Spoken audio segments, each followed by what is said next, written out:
This is Minecraft Infdev 201.00327. Literally the first version of Minecraft that allows you to have persistent save file worlds. So the idea for this LP series is to start, you could probably already guess this, but to start from the first version where we can do this all the way up to the modern day.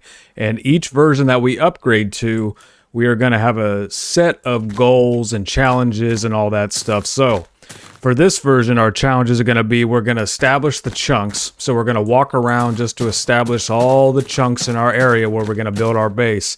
And the reason for that is there's no cave systems in this version. It hasn't been added yet. And so I have plans to build, massive mob systems and stuff like that, kind of like an Ethos style, because I love doing those contraptions and so on and so forth. So since there's no cave systems, you can just imagine the amount of mobs we can get. So that's going to be the first thing that we're going to do. Also, another thing, I got some notes right here. There's also a save container bug. So basically when you make a chest, so yeah, let me better explain this visually. So you make a chest, place it down, mine a block,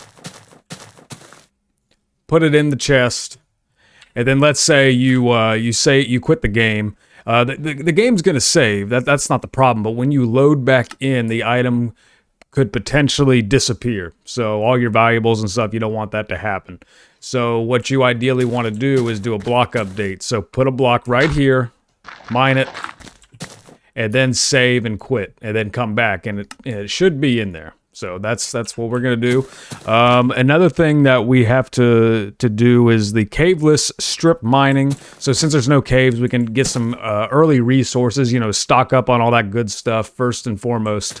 So that's another thing. Okay, so another thing we're going to try to do is collect illegal data value blocks. So basically this version features a highly technical glitch where wheat, fire, torches, saplings leave behind their invisible data value, apparently in the empty space when broken. If you place a normal block like dirt or stone into that exact same spot, the new block will absorb the old data value ranging from 0 to 15. You can use this to collect weird, corrupted block variants to display in a museum for a later playthrough. So we're going to try that as well. And that should be it for now. Another thing that we could try is probably spawn a clone army. Since there are no animals or monsters in this version just yet, that's another thing. There's no mobs, hostile or passive. I believe it was a bug of some sort.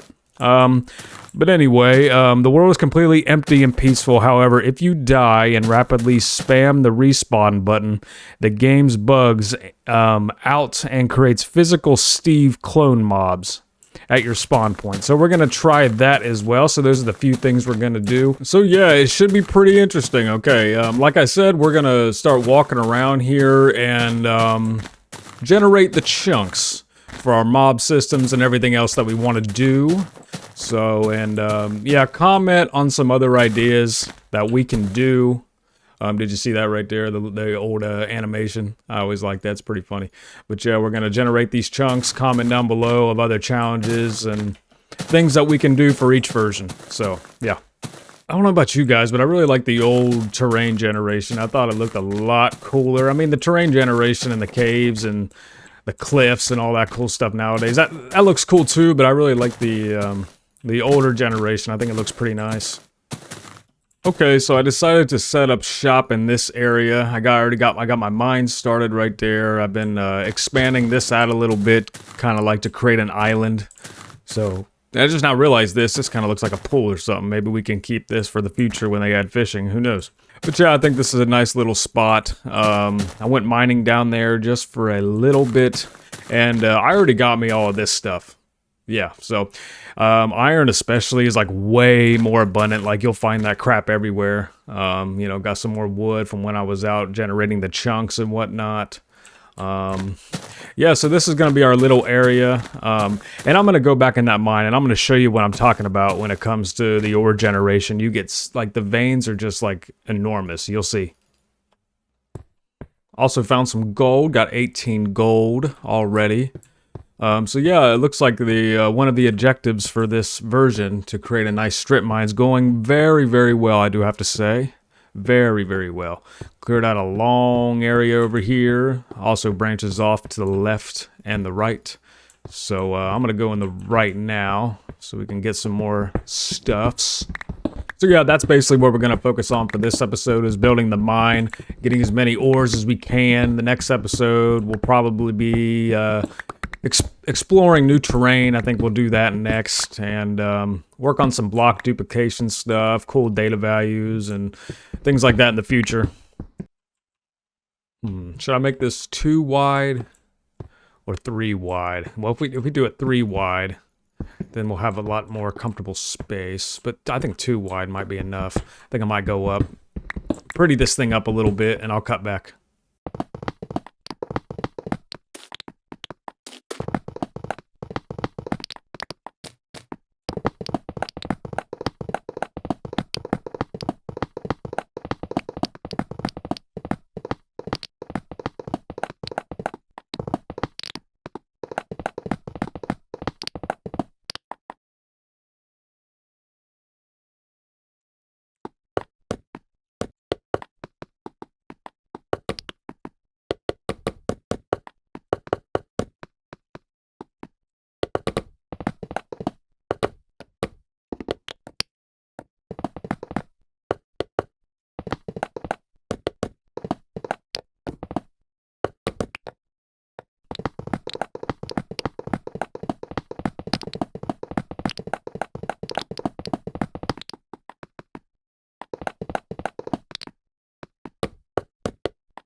Yeah, this stuff just goes on forever.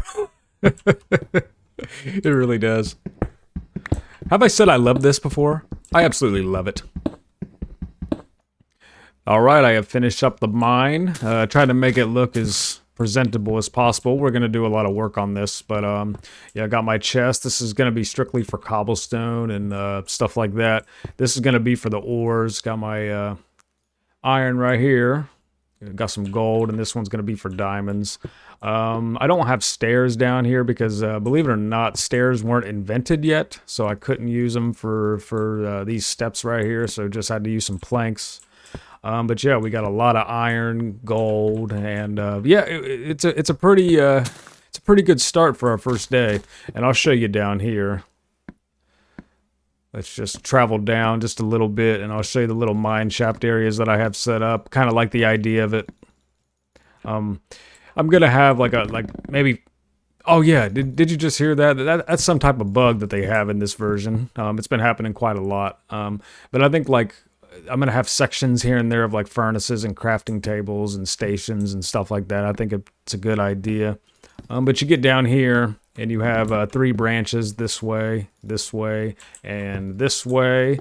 Probably leading off to multiple sub branches as well. I'm going to sketch out on a piece of paper to how to make this look really presentable and really cool. And yeah, I might even have kind of like a loop of rails that go around.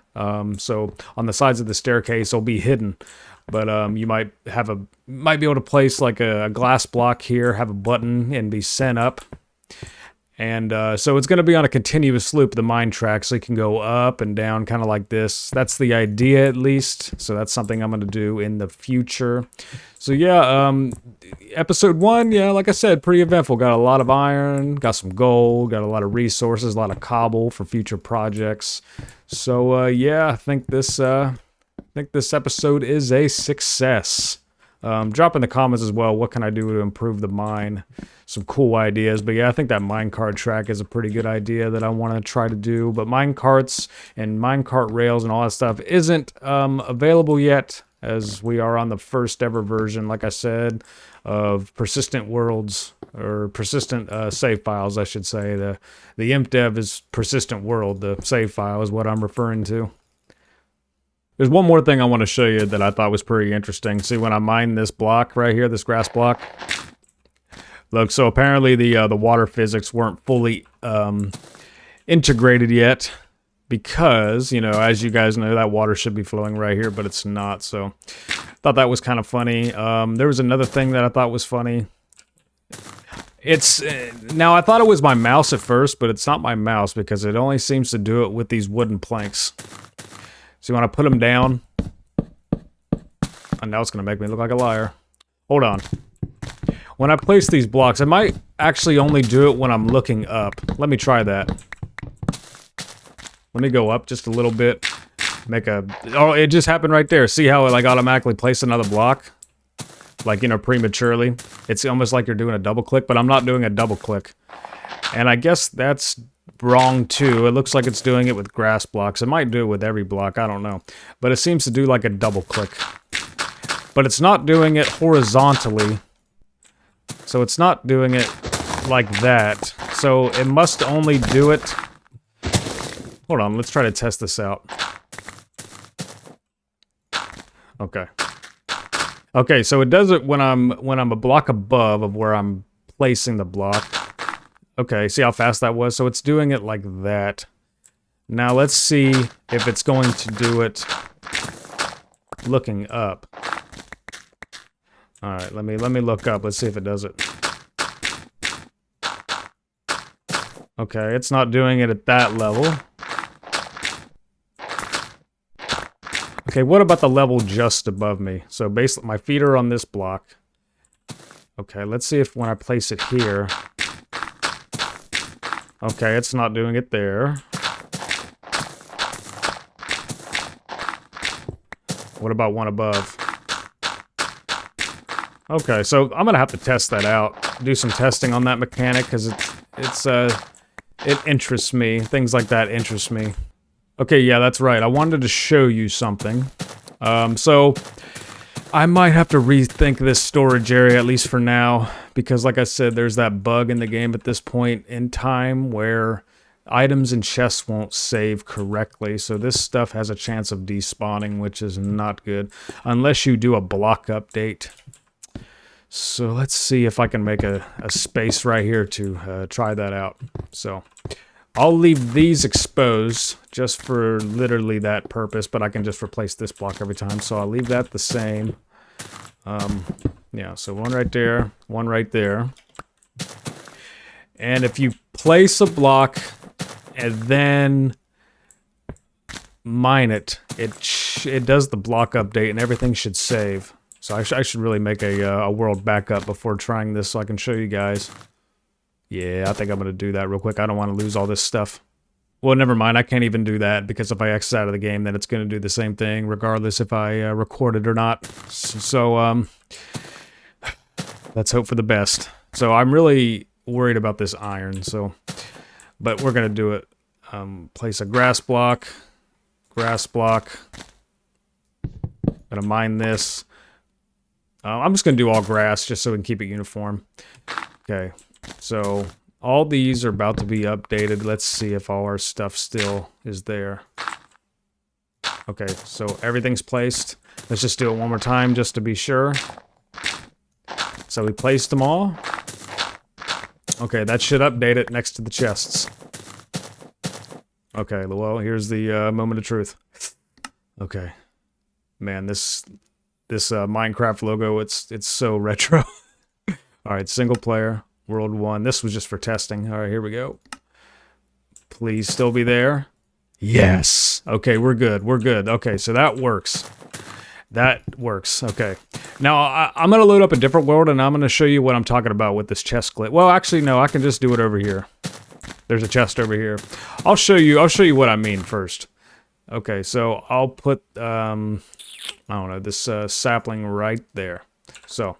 placed it there. Now I'm going to quit the game. Now when I come back, that sapling should not be there. See?